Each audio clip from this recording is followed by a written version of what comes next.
My name is Tiana Donosini Liufau, and I'm born in Anaheim, California. My father's side is from Western Samoa, or Independent Samoa, and my mother's side is from Laie, Oahu.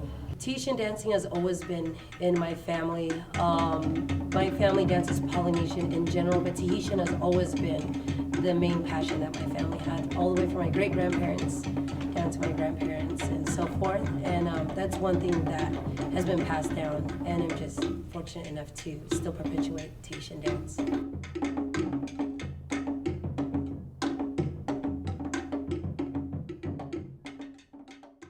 Since I could walk, I started dancing. So in that sense, dance became natural. Even if at a young age, even when I couldn't crawl or walk, I was always watching my aunts, my uncles, my cousins, friends, family dance. So by the time I knew how to move my limbs, I kind of already knew what it's supposed to look like. The origin of Tahitian dance in pre-colonial times served as, is pretty much everywhere. Everywhere else it served as our ways to perpetuate myths, stories, legends, even hand motions describing the village where you came from, paying homage to different deities for different times of the year, and just socially also it was a celebration. Or even when we were being repressed, when dance was taken away from us, that was something that we still could call ours. And even in that state, it was a way we could express ourselves.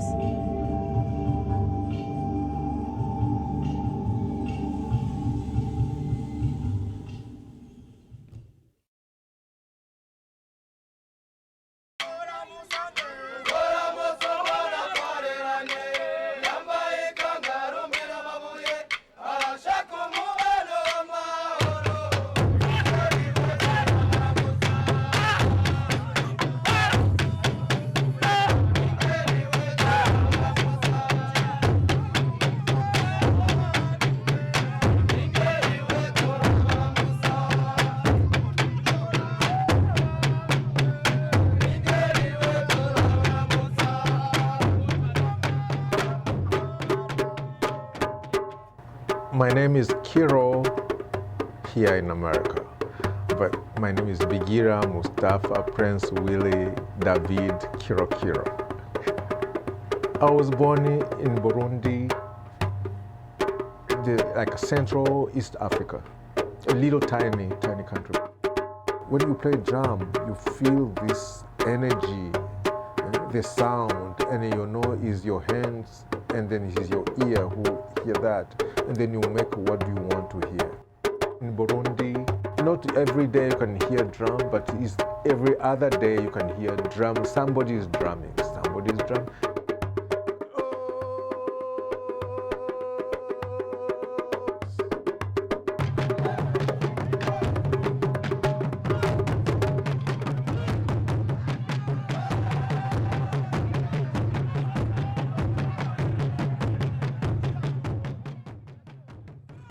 So the Burundi drama, we have a kind of a costume. Everyone dressed the same, and the height is different, and then you just come by size, and then the little one, there's a little one who keep going, those guys to keep going. Always little one, 3 or 4. It was like a competition. Yeah. Just feel like you are together, you just like hey, this is ours. And then these people, the audience, they're there. They say, they put all of this for us. So there's like 20 drummers in the back, and then there's one center drum. So everybody must come to that drum.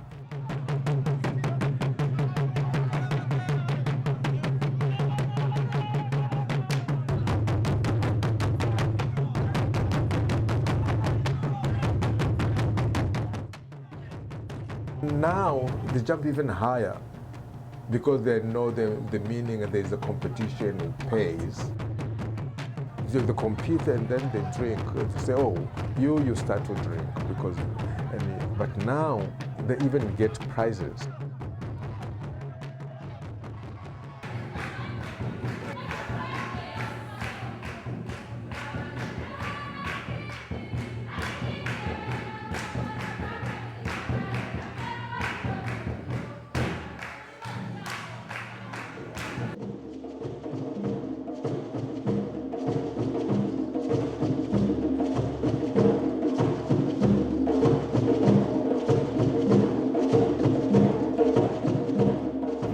is Jason Boucher. I was born here in Southern California.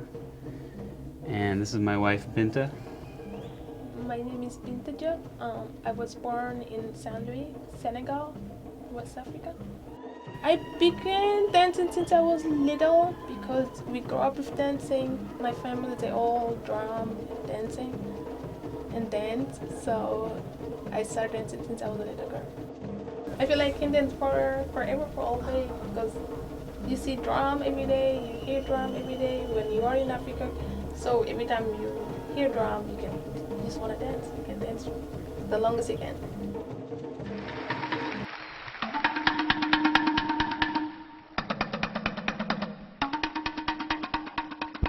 My dad, his name is Masamba Diop. He's one of the drummers in West Africa. And I met my husband through my dad because my dad has a project called Senegal American Project.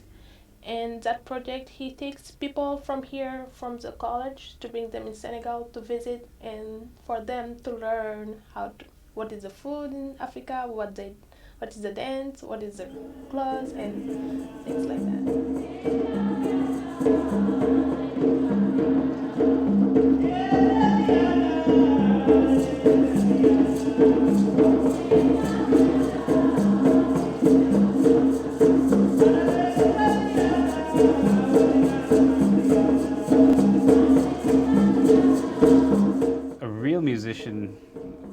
A real musician who practices the traditional West African music will always, he's supposed to know everything, including the dance. So the dance and the drumming is very connected. There is something more than just the face value of the dance or the rhythms. And it's really about the connectedness of everything.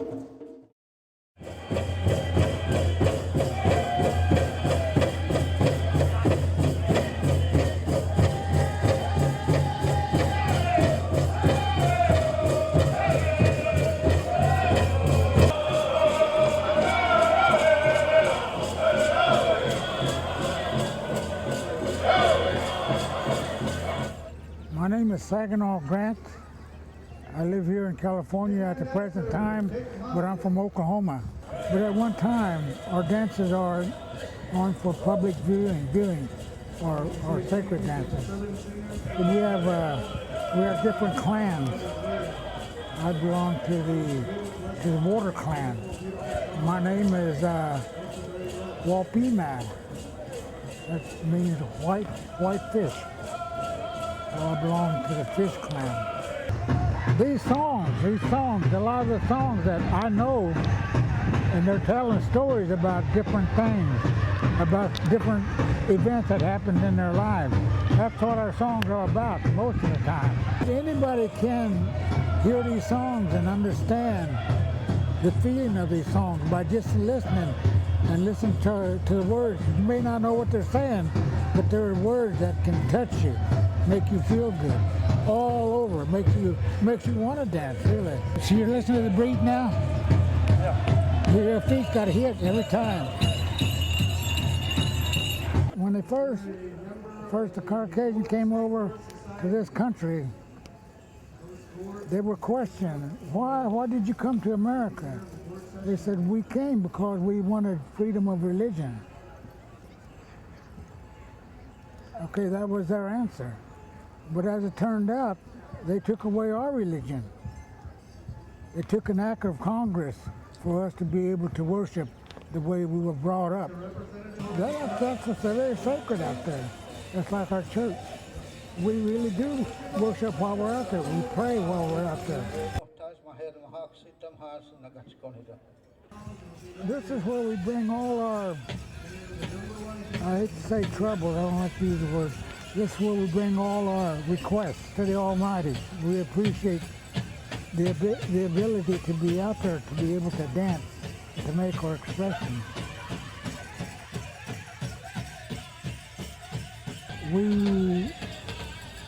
We're a simple people, but we can't define, for instance, love.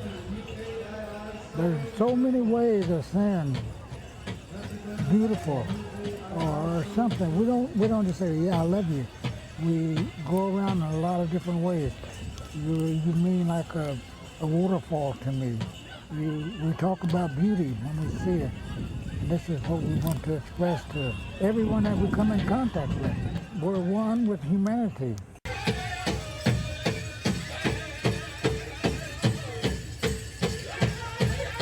My Christian name is Cynthia Marie Dion. I was born and raised in Pine Ridge, South Dakota. My heritage, I am a Lakota, Ogallala Lakota. I am a descendant to Chief Red Cloud, who is my great-great-grandfather. I can go back about 7 generations in my family.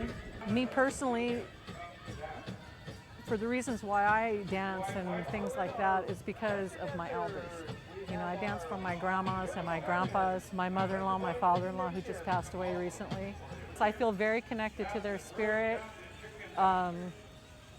They were very loving people, and you know, that's my reason. My name is Larry Gonzalez. I'm from the Pine Ridge Sioux Reservation in South Dakota. I'm Ogallala Lakota Sioux, and I've come here mainly because I want to dance. The drums hear my mind, hear my soul, and I just come here to be around the people, dance, be happy. And I dance for my relatives, the people, my health, my wife, my kids, my grandma, grandpas. I dance for them. I dance for the community. I dance for life. I love my Lord, and I dance for my Lord.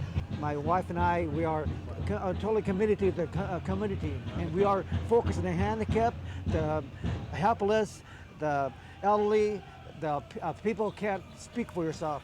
We dance for them.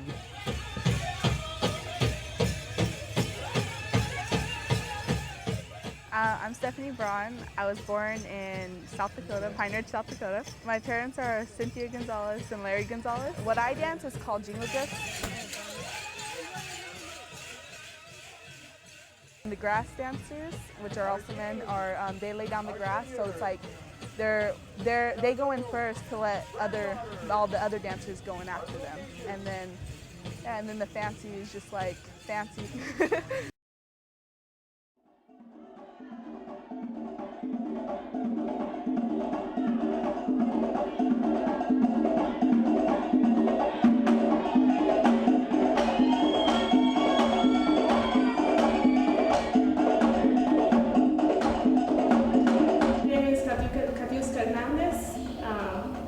Russian name, I'm Cuban. I'm born in Havana, Cuba, and I was raised in a little island that belongs to Cuba. It's called Arroyo. They are a long process of learning, right? As any Cuban, you hear a can and a stick and you're shaking in a second, right? And then it comes natural. But to learn more in depth, not just the technique, but the history behind.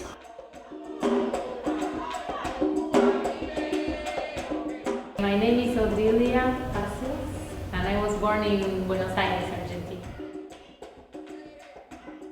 This is Afro-Cuban, so all the African people came from Congo, from different places in Africa, and the religion changes a little bit. We have the Congo religion, the Santeria, the Arara. So it's like 3 religions or 3 groups that come from Africa to Cuba.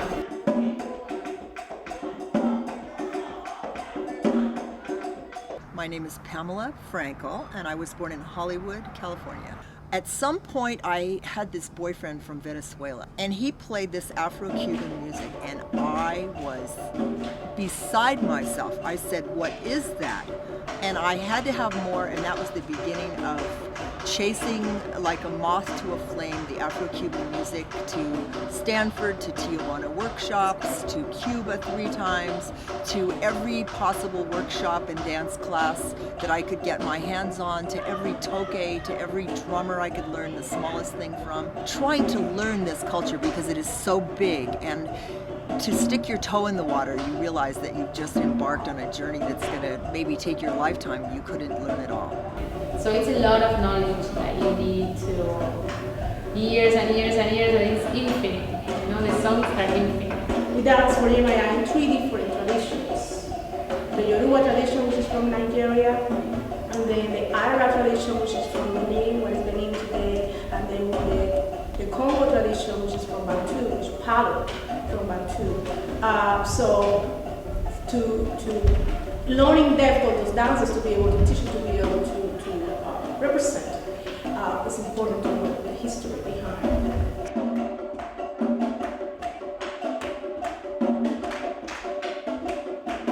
The salsa roots are in the Afro-Cuban folkloric culture, which is what I went to study in Cuba, was the Afro-Cuban folklorico, which is where you dance for these powers in the universe. You dance for the saints. You dance for the wind that uproots trees. You dance for the babbling brook that is irresistible female sexuality, where she can even pull Ogun out of his isolation. He's a hermit.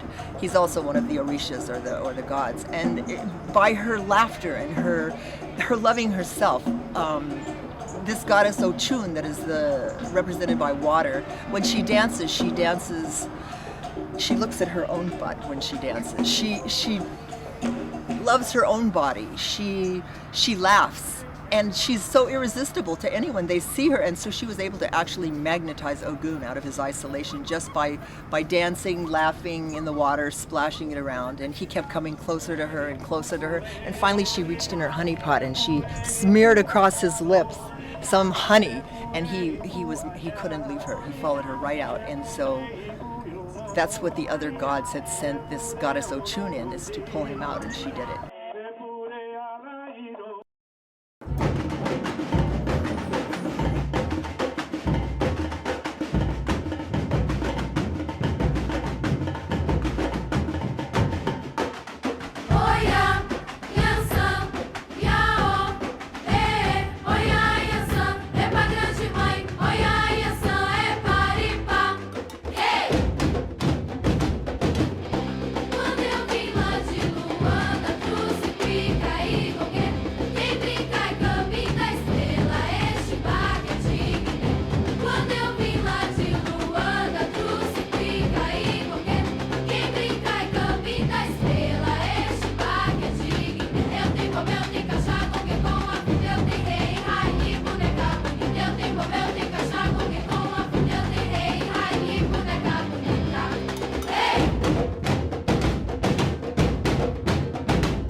All my life I have a nice family, my father, my mother, and some kids doesn't have this. Bom dia a todos. Sejam bem-vindos. Everybody here make part of the artist group. The first moment for the kids is the drum. And the most easy drum to learn is like this, bass drums, like a surdo in Brazil.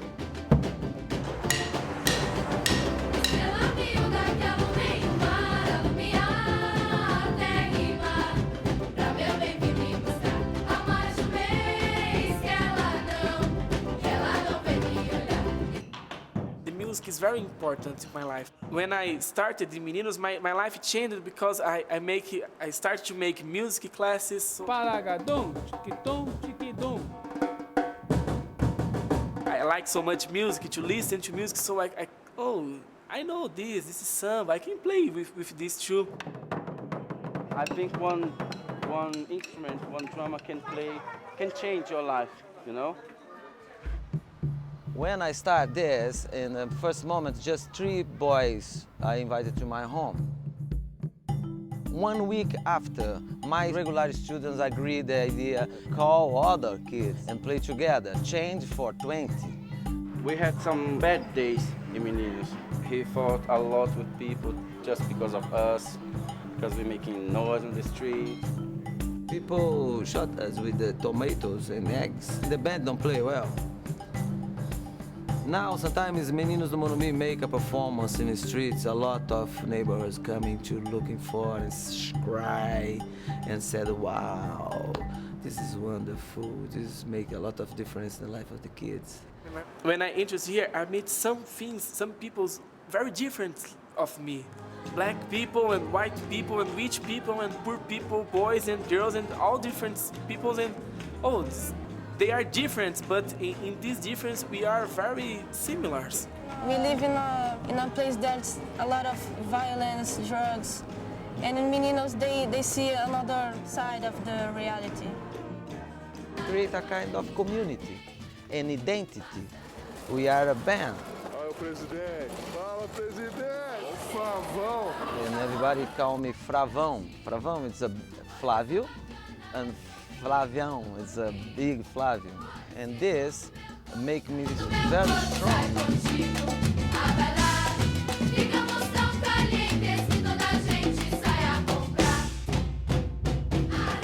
And now we're waiting for Mr. Obama coming here. No início era só a percussão, a música, depois a dança, depois a gente comprou uns computadores. Nós somos um lugar, junto com a família, junto com você pai, você mãe, a gente cria um espaço protetivo, blindado contra a rua. Nós não somos um espaço para pobrezinho, para coitadinho, para faveladinho, nada disso. Aqui dentro todo mundo é igual. Somos uma família agora. Obrigado.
in many different art forms, and especially Polynesian, like you said, the resurgence, to have that connection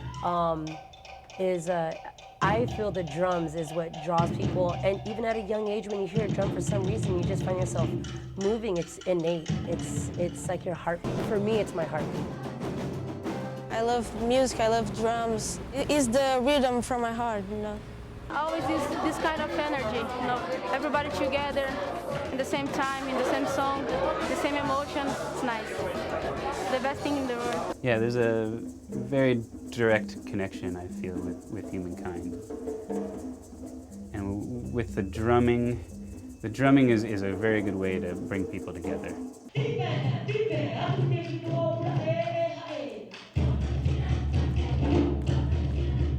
The sound of the bata, it gets in your body. So as a dancer, each part of your body, you give it to each bata, which is the drum, right? And then you just transport yourself. Never have been a church person, really. I never liked organized religion. I always thought it was a little dull and boring. But for me, drumming and dancing and singing are just the opposite. They are the most passionate thing you can do. They take you out of yourself. They transport you to another world.